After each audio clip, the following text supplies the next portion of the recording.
మీరు రాష్ట్ర వ్యవసాయ కార్మిక సంఘం అధ్యక్షులుగా కూడా ఉన్నారు కాబట్టి మీకు ఇంకాస్త బాగా తెలిసింది ఇది సూటబుల్ సబ్జెక్ట్. ఆయన నిన్న చెప్పిన మాటలు ఎంతవరకు వాస్తవం? సరే, వాస్తవం అవాస్తవం పక్కన పెడితే రైతుల యొక్క పరిస్థితి ఏంటి, కేంద్రం యొక్క బాధ్యత ఏంటి, మిగిలిన రాష్ట్రాల యొక్క అప్రోచ్ ఎలా ఉంది, మన రాష్ట్రం యొక్క అప్రోచ్ ఎలా ఉంది, ఓవరాల్గా నిన్న ఆయన చేసినటువంటి పరామర్శ పేరుతో చేసినటువంటి ఆ యాత్ర మూలంగా ఏమన్నా ప్రయోజనం చేకూరిందా? అందరికీ ధన్యవాదాలు. నిన్న జగన్మోహన్ రెడ్డి గారు బంగారుపాళ్యం అనేది మన రాష్ట్రంలో ఈ మ్యాంగో మార్కెట్ కి ప్రసిద్ధి. రాష్ట్రంలో రకరకాల మార్కెట్లు ఉన్నాయి. పసుపుకి దిగ్గిరాల, దానికి మ్యాంగో, అట్లా ప్రసిద్ధిగాంచినటువంటి మార్కెట్ అది.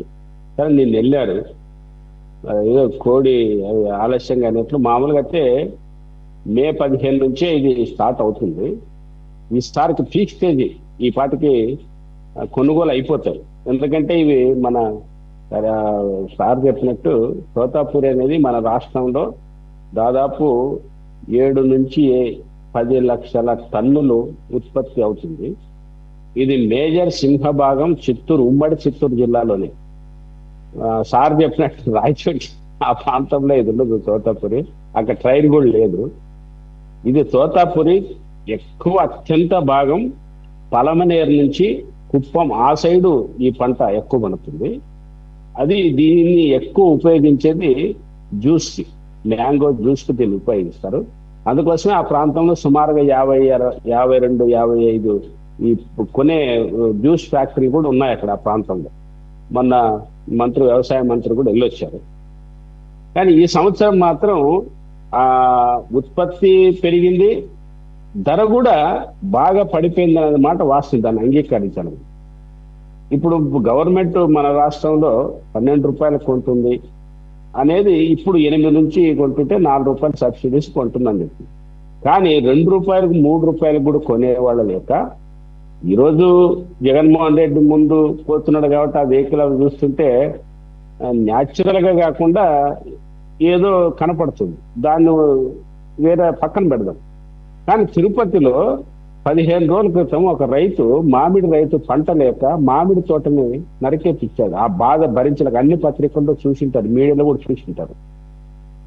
అంతేకాకుండా ఒక 7-8 మంది రైతులు కంటిన్యూగా రోడ్ల మీద పారబోసారు. ఇది 15 రోజుల క్రితం మాట చెప్తున్నాం. జగన్కి సంబంధం లేదు, ప్రభుత్వానికి సంబంధం లేదు, ఏమి. మామిడి పండుగ మాత్రం, తోతాపూరి మామిడికి మాత్రం ఎప్పుడు లేని విధంగా రేటు పడిపోయింది మాత్రం వాస్తవం. ఇది పక్కన కర్ణాటక, తమిళనాడులో చాలా లిమిట్. తమిళనాడులో 32,000 టన్నులు, దాదాపు నాకు తెలిసి 50,000 టన్నులు, చిన్న కొంత భాగం మాత్రమే. కర్ణాటకలో కూడా కొంత భాగమే. కానీ మెజార్టీగా సింహ భాగం మన రాష్ట్రంలోనే. సరే, ప్రభుత్వం ముందు అడ్వాన్స్ గా ప్రిపేర్ అయ్యి కొంచెం జరుగుతున్న వెంటనే ఇదే పద్ధతిలో కేంద్ర ప్రభుత్వం ముందే మేల్కొని ఉండి ఇప్పుడు ఈరోజు 4 రూపాయలు బ్యాంకుల్లో వేస్తామంటుంది. ఇప్పుడు అందరూ అంటున్నారు ఏమంటే, నేను పోతున్నాను కాబట్టి ప్రభుత్వం భయపడి బ్యాంకుల్లో వేస్తున్నామని ఆయన చెప్పడానికి అవకాశం ఇచ్చిన వాళ్ళు అయ్యారు వీళ్ళు. అదేదో ముందే తోడుకొని ఉంటే బాగుండేది. రెండవది, జగన్మోహన్ రెడ్డి గారికి ఇదొక్కటే కనపడుతున్నట్లు, ఇంకేవి గిట్టుబాటు ధరలో బ్రహ్మాండంగా రాష్ట్రంలో ఉన్నట్టు ఈ రోజే రైతులు గుర్తుకొచ్చినట్లు చేయడం అనేది కొంత అనుమానాస్పదం. ఎందుకంటే ఢిల్లీ పొగాకు రాష్ట్ర చరిత్రలో ఇంత పడిపోవడం మరి కరీంనగర్ మొదలు ఎప్పుడు కొనుగోలేదని. మన రాష్ట్రంలో ప్రకాశం జిల్లాలో బ్రహ్మాండమైనటువంటి పంట ఇది. ఇప్పుడు ఉన్నటువంటి బాపట్ల ప్రాంతం ప్రకాశం జిల్లాలో 4 రోజుల క్రితం 3 రైతులు, అది కూడా కౌలు రైతులు, ఒకే రోజు ఆత్మహత్య చేసుకున్నారు ఈ ఢిల్లీ పొగాకు కొనే దిక్కులేక. అదేవిధంగా మాజీ ఐజీగా పనిచేసినట్టు బి వెంకటేశ్వరరావు, తెలుగుదేశం పార్టీ నాయకులు, పోక రైతులు గిట్టుబాటు ధర లేక రోడ్డు మీద పారబోసి పెద్ద ఎత్తున ధర్నా చేశారు. అక్కడ వరి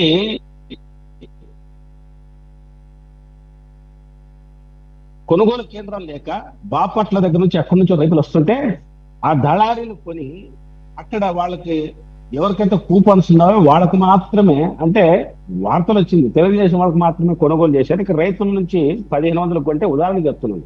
అక్కడ పోయి మా మిల్లులో పోయి 2000కు అమ్మారని. ఏమైనా గడిచినటువంటి ఈ ఏడాది కాలం బీజేపీ 3వసారి అధికారంలోకి వచ్చిన తర్వాత అనేక కారణాలతోటి వ్యవసాయ రంగం మాత్రం చాలా దివాళా తీసిన మాట వాస్తవము.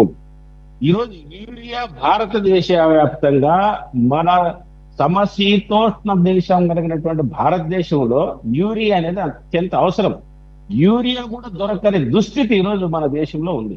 కాబట్టి వ్యవసాయ సంక్షోభం మాత్రం ఈ కాలంలో పెద్ద ఎత్తున పెరిగింది. మన రాష్ట్రంలో వరికి గిట్టుబాటు ధర రాలేదు. ఆ తర్వాత బెర్లీకి పొగాకు సమస్య వచ్చింది, కోక్ సమస్య వచ్చింది, ఇప్పుడు మామిడి వచ్చింది. కాబట్టి వచ్చిన మాట మాత్రం వాస్తవం. కానీ ప్రభుత్వము అదేదో 4 రూపాయలు ముందు ఇచ్చి ఆ పరిశ్రమవేత్తలు కాకుండా వాళ్ళకి ఇచ్చించే మంచిది. ఉదాహరణ కోకు గురించి చెప్తున్నాం. కోకు మన చాక్లెట్లకు ఉపయోగించేది. గవర్నమెంట్ ఏం చెప్పింది? పరిశ్రమ వీళ్ళతో వ్యాపారస్తులతోనా, బయ్యర్స్తోనా, రైతులతోనా మేమే దాన్ని నడిపిన ఉద్యమం. 500 కొనాలని చెప్తే గవర్నమెంట్ ఏం చేసింది? వాళ్ళని పిలిచి వ్యాపారస్తులను పిలిచి కొనండి అని చెప్తే వాళ్ళు 400 నుంచి 450కి వచ్చారు. బతిమలాడాల్సిన అవసరం ఏముంది? అప్పుడు 50 రూపాయలు గవర్నమెంట్ కంపెనీ వాళ్ళకి ఇచ్చింది. కంపెనీ వాళ్ళకి 50 రూపాయలు, క్వింటాల్కి 50 రూపాయలు ఇస్తే, కేజీకి 50 రూపాయలు ఇస్తే అప్పుడు బయ్యర్స్ 500 కిలో కొన్నారు. ఈ సేమ్ మామిడిది కూడా మీరు ఎన్ని క్వింటాళ్ళు అమ్మితే మీకు 8 రూపాయలు ఉంటే 4 రూపాయలు మేము ఇస్తామని గవర్నమెంట్ చెప్పింది. కానీ ఈ రోజు వరకు కూడా అమలులోకి రాలేదు. నిన్న మొన్నటి నుంచి వచ్చారు. ఇదేదో 10-15 రోజుల ముందుకి నా చర్య తీసుకుంటే ఆయనకు అవకాశం ఇచ్చేవాళ్ళ అయిండేది కాదు, ఈ రకమైనటువంటి సమస్య జరిగిండేది కాదు. ఇప్పుడు ఆయన పోయిన తర్వాత నిన్నటి నుంచి మేఘాల మీద మీరు కూడా చేస్తున్నారు. కాబట్టి ఆయన ఉద్దేశపూర్వకంగా ఒక మామిడి మీద మాత్రమే, అది కూడా చిత్తూరు జిల్లాలోకి వెళ్ళాడు. నిజంగా రైతుల మీద గిట్టుబాటు ధర కావాలి అనుకుంటే మాత్రం రాష్ట్రంలో గడిచిన 4-5 నెలల నుంచి రైతాంగ పోరాటం పెద్ద ఎత్తున జరుగుతుంది. రైతులు ఆందోళన జరుగుతున్నారు. ఆత్మహత్యలు భారీగా పెరిగాయి. ఒక్క రైతు ఆత్మహత్యపై ఇంటికి పోయి పరామర్శించలేదు. ఒక్క కౌలు రైతు ఇంటికి వెళ్ళి ఆత్మహత్య చేసుకున్న వాళ్ళకి నేనున్నాను ధైర్యం చెప్పలేదు. మరి నువ్వు ఆత్మహత్య చేసిన వాళ్ళు ధైర్యం చెప్పకుండా, రైతులకు అండగా ఉంటానని చెప్పకుండా ఒకేసారి వచ్చి ఈ రకంగా చేయడం అనేది ప్రజలకైతే కొంత ఒక పక్క మా కోసం వచ్చాడనేది ఉన్నా ఈ పద్ధతి ఒక రాజకీయ ఉద్దేశంతో చేయడం అనేది మంచిది కాదు. అందుకోసం ఇప్పటికైనా ఒక మాజీ ముఖ్యమంత్రిగా ఈ రాష్ట్ర ప్రజల కోసం, ప్రజా సమస్యల కోసం, రైతుల కోసం, విద్యార్థుల కోసం, అన్ని హక్కుల కోసం నిలబడపోవాల్సినటువంటి బాధ్యత మేముంది. ఆ రకంగా చేయడం తప్ప రాజకీయ ప్రయోజనాల కోసం ఈ రకంగా చేయడం అనేది సరైనది కాదు. కానీ ఇప్పటికైనా వాళ్ళ రైతులకు గిట్టుబాటు ధర కావాలని పోరాడుతున్నారు కాబట్టి మార్కెట్ సందర్శిస్తారు, చేయొచ్చు. మీరు జనం తీసుకొచ్చారంటే మీకైనా వాళ్ళకైనా మీరు జబ్బులు ఇచ్చి బిర్యానీ పెడితే మీకు వస్తారు, వాళ్ళకి వచ్చేది. ఏవో హక్కుల కోసం, ప్రజల కోసం వచ్చేది ఒక వామపక్ష పార్టీలకే రూపాయి ఖర్చు. నేను సమ్మె చూశారు. ఈ కాలంలో మేము చెప్పేది కాదు, అందరు చెప్పేది. గడిచినటువంటి 20 సంవత్సరాల కాలంలో ఇంత స్వచ్ఛందంగా 16 కోట్ల మంది ఈ సమ్మెలో పాల్గొన్నారు. కాబట్టి కేంద్రానికి మీకు రోజులు కూడా దగ్గర పడుతున్న రోజులు కూడా దగ్గర పడుతున్నాయి, మీకు తెలుస్తున్నాయి. మీరు అనుకోవచ్చు ఓట్లు చూస్తున్నారు. అందుకోసమే జగన్మోహన్ రెడ్డి గారు దేశవ్యాప్తంగా సార్వత్రిక సమ్మె అంటే ఆయా రాష్ట్రాల్లో ఉన్న ప్రభుత్వాలు సహకరించకపోయినా ఎంతో కొంత ప్రజల దృష్టి ఉండేది. కానీ నిన్న అదే రోజున జగన్మోహన్ రెడ్డి గారు బంగారుపాళ్యం పర్యటన పెట్టుకునేసరికి మీది పక్కకి వెళ్ళిపోయింది. జనాల యొక్క మొత్తం దృష్టి అంతా దాని అది కూడా మేము అన్నాం, అది కూడా ఉద్దేశపూర్వకంగానే మేము అన్నాం. నిజంగా నీకు ప్రేమ అభిమానం, కార్మికుల మీద ప్రజల మీద ప్రేమ అభిమానం ఉంటే ఈ రోజు కార్మికులు కోట్ల మంది సమ్మె చేస్తున్నారు.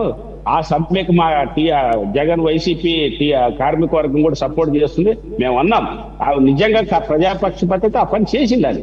మరి చేయలేదు కాబట్టి ఇవన్నీ విమర్శలు వస్తున్నాయి. ఇంకా ఆయన పాఠం నేర్చుకోకపోతే ఇక ప్రజలు ఏం చేస్తారు అది చేస్తారు. కాబట్టి నేను వాళ్ళ పర్యటనను మనం తప్పు పట్టడానికి అవకాశం లేదు. అదేదో ప్రభుత్వము ఆ ముందే ఆకలితో ఏం చెప్తారు, చేతులు కాలిన తర్వాత ఆకలి పట్టుకున్నట్టు అదేదో ముందు 15-20 రోజుల ముందు మీరు ప్రభుత్వం అలర్ట్ అయితే ఈ అవకాశం కూడా వాళ్ళకి ఇచ్చిండే వాళ్ళు కదా అనేది నేను చెప్తాను. ఇప్పుడు కర్ణాటక వాస్తవం 16 రూపాయలు కొన్నది వాస్తవం. కానీ వీళ్ళే చెప్తున్నారు, ఎవరు అచ్చెన్నాయుడు గారు జీవో ఇచ్చారు కానీ జీవో ఇవ్వలేదు. ఇచ్చినాక ఇచ్చారు, 16 రూపాయలు కొంటున్నారు. కాకపోతే అక్కడ క్వాంటిటీ తక్కువ. కాకపోతే అక్కడ కుమారస్వామి జోక్యం చేసుకోవడం కేంద్రం. నేనంటున్నది ఏమిటంటే ఈ రాష్ట్రంలో కుమారస్వామి ఆ స్వామి ఈ స్వామి కాదు, కేంద్ర ప్రభుత్వాన్ని మెడలు వంచగలిగినటువంటి దమ్ము శక్తి ఉన్నది కూటమి. అది ఎందుకు చేయలేకపోతుంది? 20 రూపాయలు 29 కూడా అమ్మారు. ఇప్పుడు కరీం గారు ఏమో చెప్పారు ఎప్పుడు కొనలేదని. 29 రూపాయల వరకు కూడా వెళ్ళింది ఈ కాయ ఒకనొక సందర్భంలో. అది వైసీపీ గవర్నమెంటా కాంగ్రెస్ గవర్నమెంటే కాదు, ఉన్నాయి కానీ ఈసారి మాత్రం పడింది. ఆ బీజేపీని మెడలు వంచి కొనుగోలు చేయమని చెప్పండి, కేంద్రం బాధ్యత అది. ఒక 300 కోట్లు రైతులకి ఇస్తే ఏమి ఈ ప్రభుత్వానికి ఏం పడుతుంది? మన చూశారు కదా, ఏదో ఒక కార్యక్రమం, ఆయన యోగా కార్యక్రమం విశాఖపట్నంకి వస్తే 350 కోట్లు. ఒక యోగా ఒక పూట ఆయన చిన్న ఖర్చు కాదు రైతులకు ఇస్తే, దాన్ని ఆ ప్రభుత్వం మీద ఒత్తిడి తెచ్చి తీసుకురమ్మని సోదరునికి నేను కోరుతున్నాను. రైట్.